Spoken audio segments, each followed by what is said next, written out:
Bütün Kırgızstan malumları.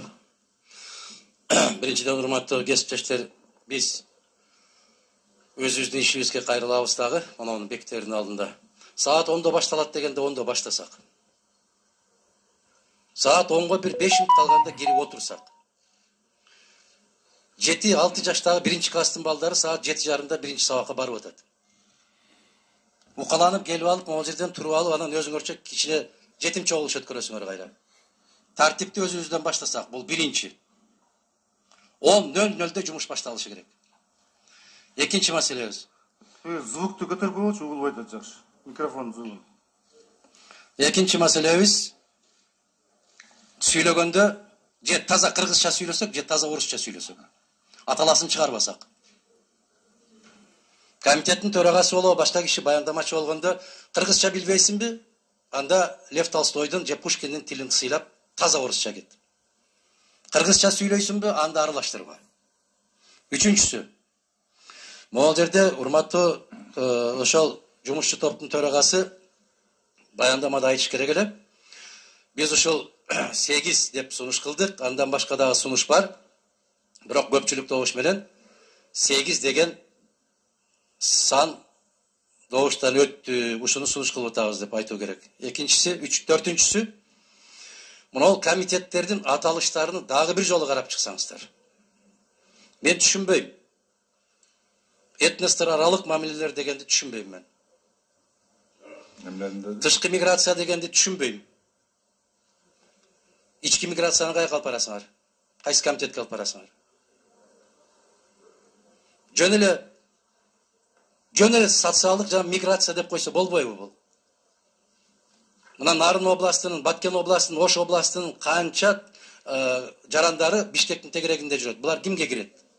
Булардын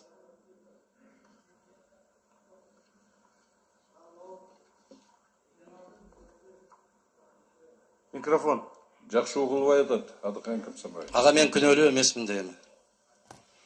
Регионалдык дегенди ушу аймактык деп сүйлөсөк жарашпайбы ушуга? Социалдык саясат боюнча деп эле коюп тур, ушул жерге биз киргизишибиз керек. Эмгек маселесин ушул жерге киргизишибиз керек. Эгер миграция дегенден чочуп атсаңар, миграция саясаты дегенди ушул социалдык саясатка киргизиш керек. Жетинчи, бюджет деген бул казына да. Ушул фискалдык дегенди кандай түшүнсө болот?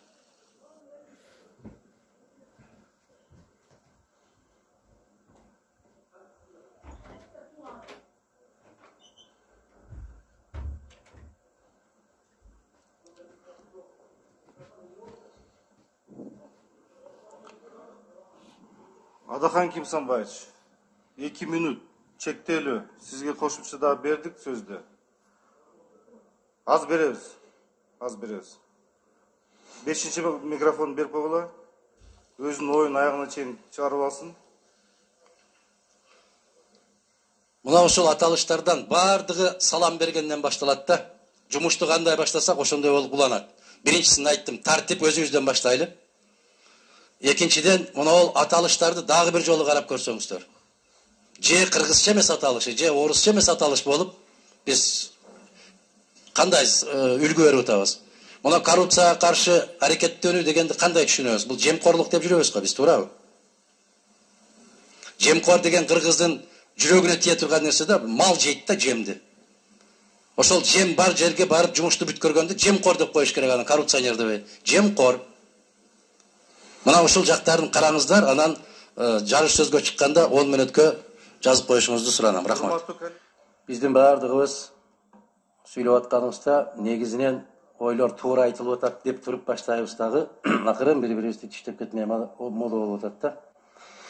Талкуулабай эле чечип койсок болот эле дейсиздер. Эгерде талкуулабасак, урматтуу коллегалар, бүгүн сиздер айтып аткан маселе чечилмек эмес дагы, кошулмак эмес бул комитеттин ичине, структуранын ичине. Мен сиздерге бир мисал келтирип айттым. Тажрыйбадан улам айтып атам, урматтуу коллегалар, түшүнүп коюңуздар дагы, бир аздан кийин ушуга макул болосуздар. Ар бир комитеттин каралып аткан ишин караңыздар. Демек, бул сигнал. Элибиздин бизге берип аткан сигналы эмнеден болуп атат белгиси? 6154 кайрылуу болуп атат. Кайсы маселе боюнча? Жер суу маселеси боюнча. Эгер биз өткөндө каршы чыкпаганда агрардык деген комитет жок болмок эле, урматтуу коллегалар. Сынды туура кабыл алышыбыз керек.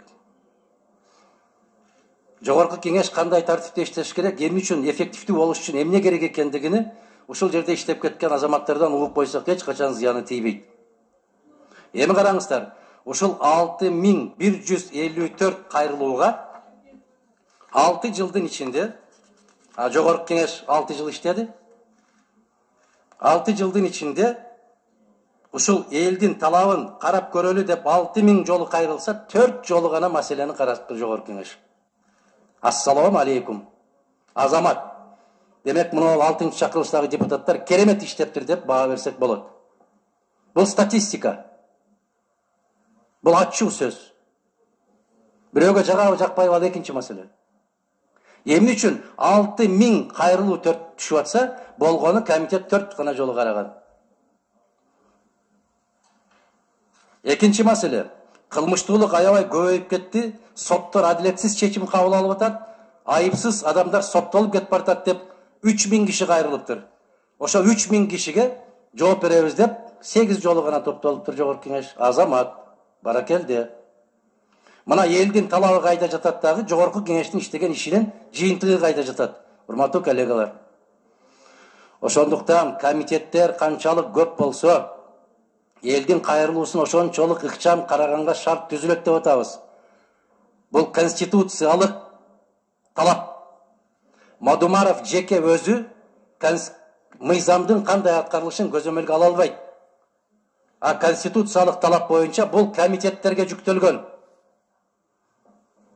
Могул жерде жаңы келген депутаттар айтып атат, кээделери түшүнбөй.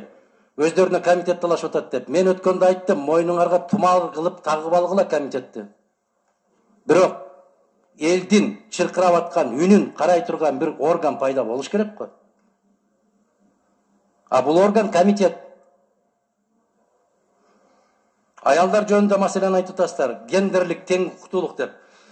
Биз кыргыздар тарыхтан эчең кылымдардан бери аялдарды жогору коюп келгенбиз. Эч качан эркектерге теңеген эмеспиз.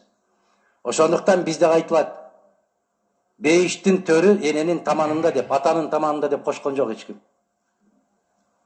Ушул аялдарды эркектерге теңейбиз деген идеологияны чыгарып аткан азаматтарды бир аз карашыбыз керек. Аял заты бул эне. Дайым эркектерден жогору туруш керек, бир тепкич жогору туруш керек. Эмнеге теңейбиз деп эле кыйналып атабыз биз. Могул жерде Надира Нурматова айым туура маселе көтөрүп кетти. Биз канчалык бөлгөн сайын бөлүнгөнгө алып барышат. Бизде бир гана касиеттүү Кыргызстандын эли деген түшүнүк болуш керек. Мен аябай туура түшүнөм. 80ден ашык улут бар экенин билебиз биз. Бирок анда улуттар аралык деп жазбайсыңар. Этнос деген эмне деген сөз деп атам мен. Ошондуктан бизде Кыргызстандын эли деген түшүнүктү пайда болуш үчүн мен кыргызстандыкмын деген түшүнүк пайда болуш керек. Эч кимдин алдында улуу эмес, бийик эмес. Мына ушул маселелер сөзсүз талкуу болгондон кийин гана ой жаралат, урматтуу туугандар. Анан урматтуу комиссиянын төрагасы айттыңыз, сындагандан кийин сунуш бериңиз деп. Сунушту уга билиш керек. Мен айттым, биз агрардык өлкө болгондон кийин агрардык комитет сөзсүз болуш керек, жазып коюңуз деп сунуш бердим. Экинчисин айттым, 1 миллиондон ашык биздин кыргыз жарандар сыртта жүрөт, миграция болуп жүрөт. Миграцияда жүргөндөрдүн тагдырын чече турган бир комитет карабаса, анда эмне деген эл болдук деп, эмне деген жогорку кеңеш деп, муну жазгыла дедим, ал сунушумду бердим. Кылым карыткан кыргыздын маданияты жөнүндө сөз кылбапсыңар дедим. Эгерде бизди дүйнөгө таанытып келаткан болсо, биз маданият менен гана таанылып келатабыз. Кыргыз маданияты жөнүндө, кыргыз адабияты жана кыргыз улуттук тили жөнүндө комиссия комитеттин курамында болуш керек. Муну жазгыла дедим, сунуш бердим. Бул сунуш эмеспи? Мындай Мадумаровду сындап койсок, жакшы атка конуп калабыз деген сөзүңөрдү токтоткула, урматтуу коллегалар. Көрүп атасыңарбы, биз залда керек бекенбиз, керек болсо Мадумаровду токтотуп койдук дегенде ой жараткан, оюңарды дагы токтоткула. Мага асыла турган жерде асылгыла. 30 жылдан бери көтөрүп келатам. Сындагандан кийин сунуш бериңиз. А сунушту угушту билиш керек. Мен бердим сунушту. 3 маселе боюнча комитетти айтып койдум сиздерге. Ушул 3 маселе эгерде комитетте жок боло турган болсо, жогорку кеңеш өзүнүн милдетин элдин алдында аткарбайт дедим. Дагы кандай сунуш керек сизге? Могул жерде комиссиянын өзүндө эки ача пикир болду деген сөз болду. Мына сиз өзүңүз айттыңыз, төрага катарында Исхак Абсаматович бүтүн Кыргызстан фракциясынын өкүлү катарында биз биринчи долбоорго каршы болдук деп жазып турасыңар бул жерде. Эгер каршы болуп аткан болсоңор, мына төрагалык кылып атам деген азамат абдан туура айтышып атат могул жерде коллегалар. Биринчи айланайындар. Талкуу коюп алып туруп анан добушка коет. Добуш берип чечип алып анан талкууга койгон эмне деген маселе бул? Мен өткөндө бир мисал келтирдим эле. Азыр айтсам кополураак болуп калат, көбүңөр катуу тийип кетиши мүмкүн. Акыл үйрөтпөгүлө деп сындабагыла деп атасыңар. Эгерде туура сунуш берип коюуну акыл үйрөтүү катарында кабыл алсаңыздар, анда рахмат. Демек сезим бар экен, толугу менен эч нерсе жоголо элек. Биз тилекке каршы ушундай болуп үйрөнүп алдык. Эгерде сенин пикириңе каршы пикирди айтып койгон болсо, бул бийликке каршы. 1000 жолу каршы болом мен, эгерде адилетсиз болуп атса. Миллион жолу каршы болом, эгерде адилетсиз болуп атса. Ушул 30 жылдык тарыхтын ичинде карап көрсөңүздөр, дайым ушундай жол менен алып келебиз. Токтотпойлубу, кабыл алып кое бербейлиби, биринчисин алып туралы, анан кийин көрө жатарбыз, көрө жатып ушул күнгө келип атабыз. Чу дегенде Чыңгыз. Чу дегенде туура жолго баштабасак биз, чу дегенде туура адилеттүү жолго түшпөсөк, биз көпчүлүкпүз, биздин билгендейбиз боло берет деп, кейлерин кабагыңды ушундай түшүрүп атасың, мурдуң учуна чейин түшүп кетип баратат. Кабагыңарды көтөргүлө жигиттер. Силерден да кыйындар отурган бул жерде. Силерден да күчтүүлөр отурган бул жерде. Силерден да заалымыраактар отурган бул жерде. Азыр аттарын да таппай жүрөт. Бул күндөрдө өтөт. Бирок тарых бул нерсени кечирбейт. Маданият, сырттагы эмгектенип жүргөн биздин азаматтарыбыз 65% айылда жашап аткан адамдар, ушул азаматтардын тагдыры каралган комитет болбосо, ушул жогорку кеңештин кажети барбы деп атабыз биз. Мына талкуу болгондон кийин акырын кылтыйтып киргизип атасыздар. Макул болдук да эмне дейсиңер дегендей кылып. Бул менин маселемди чечпейт. Бул улуттун маселесин чечет. Өлкөнүн маселесин чечет. Ошондуктан ишти баштабайлыбы деп аткан азаматтарга, эгер ишти кечигип баштап аткан болсок, Кыргыз өкмөтүнө таарыналы.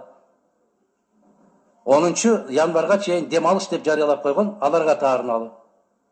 Өзүңөрдүн башыңарга өзүңөр күл сеппегиле коллегалар. Аны менен жакшы көрүнүп кетпейсиңер. Акты караны кара деп айтышыбыз керек. Эгерде сунуш болбосо, могу жерде чыгып эле ишти баштабайлыбы деп аткандар, анда жазылбагыла, токтоткула, ошондо иш башталат, добушка берилет. Соңунда айтарым. Бакыт Эргешевич, абдан туура эмес добушка койдуңуз. Мына талкуу болгондон кийин добушка коюлушу керек эле. Биринчи сунушу 8 комитет, экинчи сунушу 9 комитет деп, мына ошондон добуш берүү менен ушул маселени ырбатпастан 1 сааттын ичинде чечип койсо болот эле. Тилекке каршы иш уюштуруучулук даражабыздын төмөндүгүнөн байланыштуу 2 күндөн бери чыркырашып отурабыз. Маселе бизде эмес. Маселе башкаруучуларда. Рахмат.